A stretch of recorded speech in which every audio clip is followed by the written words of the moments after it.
So I guess a lot of you here will probably have used Intercom at some point. You might not have known it. I mean, why don't you run us through a little bit about what Intercom is and what it does? Sure. We're a software company. We sell to other software companies. We have a small set of simple messaging products that help those businesses talk to their customers. And you're based in Silicon Valley full-time. It's 3 other co-founders over in Dublin. How do you find Silicon Valley? Because I guess a lot of people here may not have been out there, they may not have been out to work there. What were your impressions when you stepped off the plane day one? Yeah. So the start of my career, I was based in Dublin. I worked there for 5, 6, 7 years in the tech industry before I moved to San Francisco. I ran 2 companies there and then started a company over in the Valley. So I think I have a pretty good comparison set. I guess, you know, the one thing I always say to people when we get talking about this in general, making that comparison, is that the tech industry is tiny, teeny, tiny, so small. You know, there's maybe a max 1,000 people that are actually moving the industry or setting trends or doing things that any of us might find interesting at any point in time. And still today, this in-person communication is the richest medium to connect and communicate and collaborate. And much like people go to Hollywood to get into movies or Madrid to get into fashion, I don't know, people go to the Valley, this very small number of people go to the Valley to get into technology. And so, I mean, the biggest thing you obviously realize, it's not a surprise, this is why people go there, is that there's just an incredibly strong concentration of people who are working on the things that you're working on. And because it is that center, that, you know, physical geographical center for technology, it is just true to say that the majority of the best people in the industry are there, and so your peers, the people around you, the people who you might want to be or be jealous of, are always going to be doing things, frankly, more interesting than you and are going to be more successful than you, and it just sets an appropriately high bar, people to look up to, people to learn from. So coming back here to London and also to Dublin, where you've got an office, how do you see the tech scene there? Have you sort of look upon it with new eyes now? Do you see, you know, promising startups coming out? How do you feel about that? One thing's for sure. So I moved to the Valley in 2011, and it was definitely the case that in Dublin and here in the rest of Europe, that the tech industry, the scene, the community was far less mature than it is today. It's just the case that there are now people here on this side of the Atlantic doing things that are globally relevant. And that was mostly, 99% of the time, not the case 4 or 5 years ago. And so, you know, it's not just London, it's not just Dublin, it's not just Europe. It's the case now that I think technology in general is kind of, or the skills required to build technology companies are now more commodity skills. We're learning from each other. There are easier platforms, whether it's like platforms like the App Store to get easier distribution, whether it's platforms like AWS to better deploy your software, whether it's platforms like Stripe or even Intercom to build and run your companies. You less and less need these hyper-specialized skills that you would only find in the Valley. And so there is a spread across the world of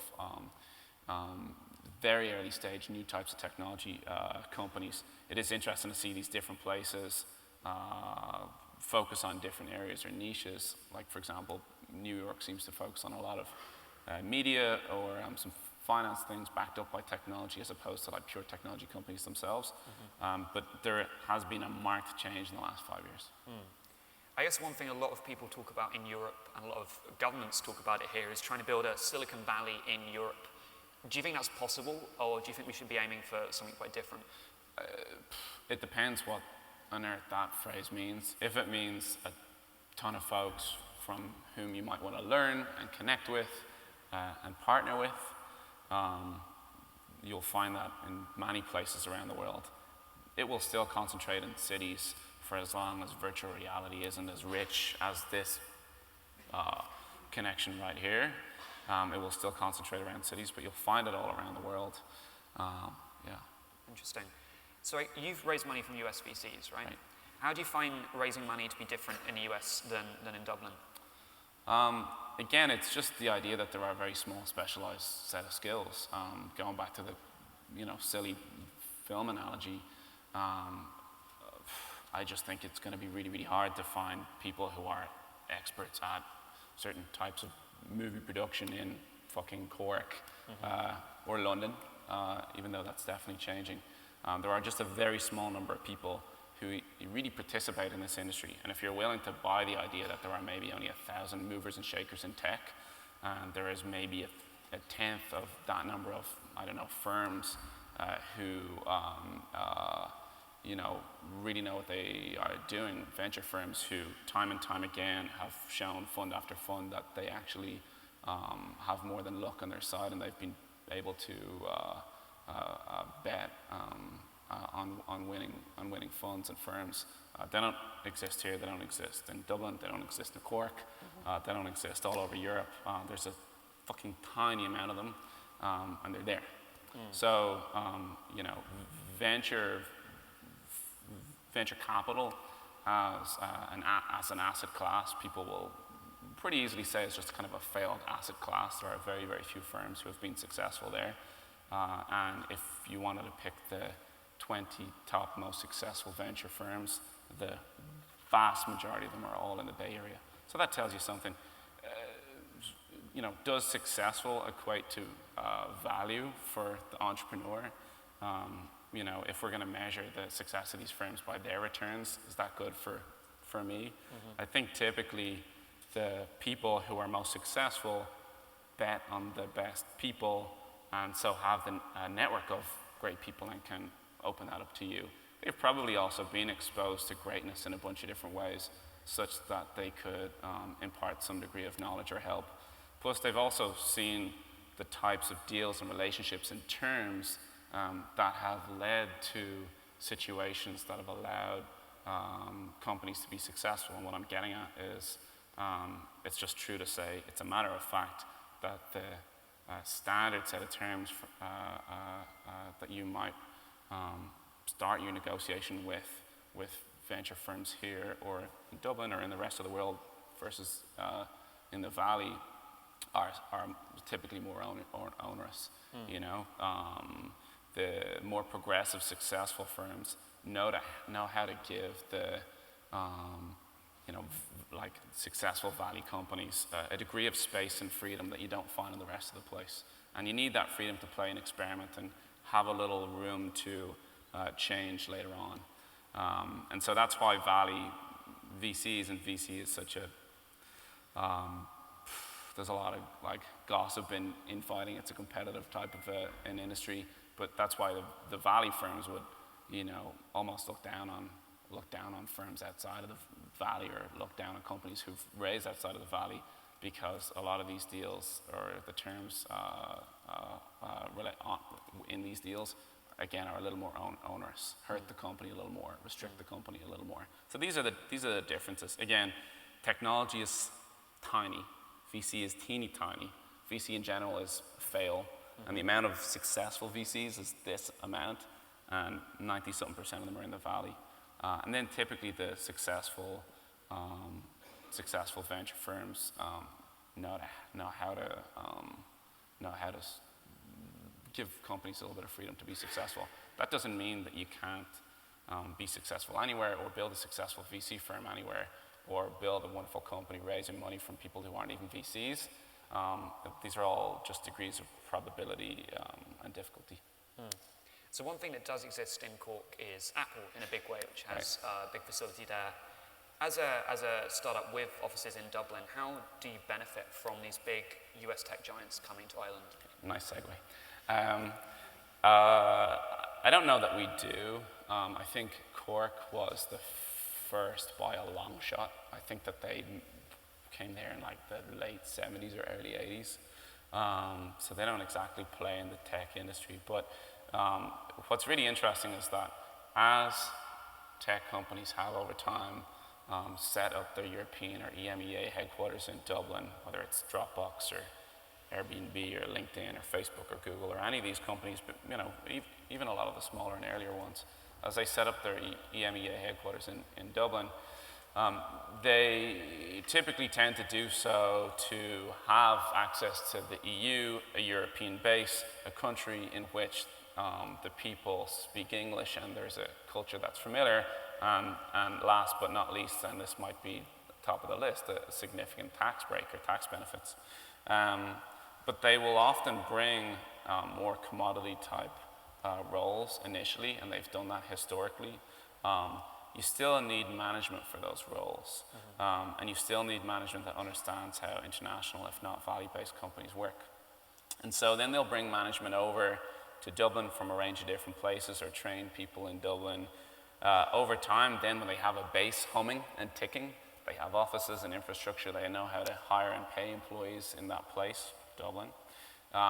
They'll then start to tap into other talent pools and use that as a base for different types of teams. And so you've started to see a couple of these Valley companies start to hire for R&D and some higher skill jobs and roles.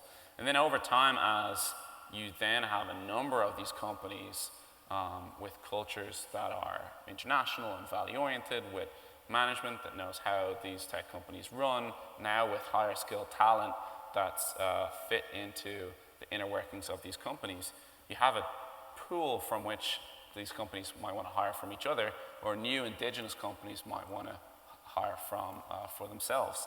And that's how an ecosystem starts, and it is gently starting in Dublin. So returning to Silicon Valley for a second, a lot of tech companies there are famed for the perks that they have, the catered lunches, the football tables, but you guys don't necessarily do all of that. I wonder if you could talk me through what led you to that decision. Yep. I think that, I think a lot of people, when they might want to do or achieve something, we tend to normally look at other people that have done it before. We look at their particular traits, their behaviors, what was successful and not successful. And a lot of us might try and imitate that. The greatest of us might actually look at the underlying trends or the values or the principles or the patterns and might understand why people did what they did, but the majority of us will simply copy it for all the wrong reasons. And so I think a lot of tech companies have tended to copy what other tech companies have done. And Google were famous for their beanbag chairs and their lava lamps, and that started a snowball of a certain culture that created a casual workplace, which I definitely support. We're very, very serious about our work. I don't think we take ourselves too seriously. We're silly and we like to have fun, but we want to achieve really big and great things. And so when people come to work at Intercom, I expect you to not fucking around on a foosball table. I expect you to work. And what you typically find with companies that have foosball tables and fucking water guns and whatnot, they will come in and they'll screw around all day and they'll not get a lot of work done and they'll stay late. And because they stayed late, they come in late and then they'll screw around all day and then they won't get much work done and then they'll stay late. And it's just this really, frankly, unprofessional, lazy, stupid pattern where people just get very little done and actually get burnt out because they're acting in a way that's not conducive to the thing that they actually want to achieve. Furthermore, I actually think it's pretty patronizing to act as if that these perks might be the types of things that your adult, ambitious, great employees might actually be interested in. And we know that they can get them anywhere else, and so we say, if that's what you really care about, go to another company. Do you get people act surprised when they don't see a football table in your office? I don't office? think so. I think it's wonderfully refreshing, and it was really funny. There was an article recently that spoke about the decline in ping pong table sales in the Valley in correlation with the decline in venture funding, but we've just never done that. Interesting. I think we've wrapped up ahead of time, so I think that's very good. I like the idea that hard work is novel to some people in Silicon Valley. Yes, indeed, sadly. Cool. Thanks very much. You're welcome.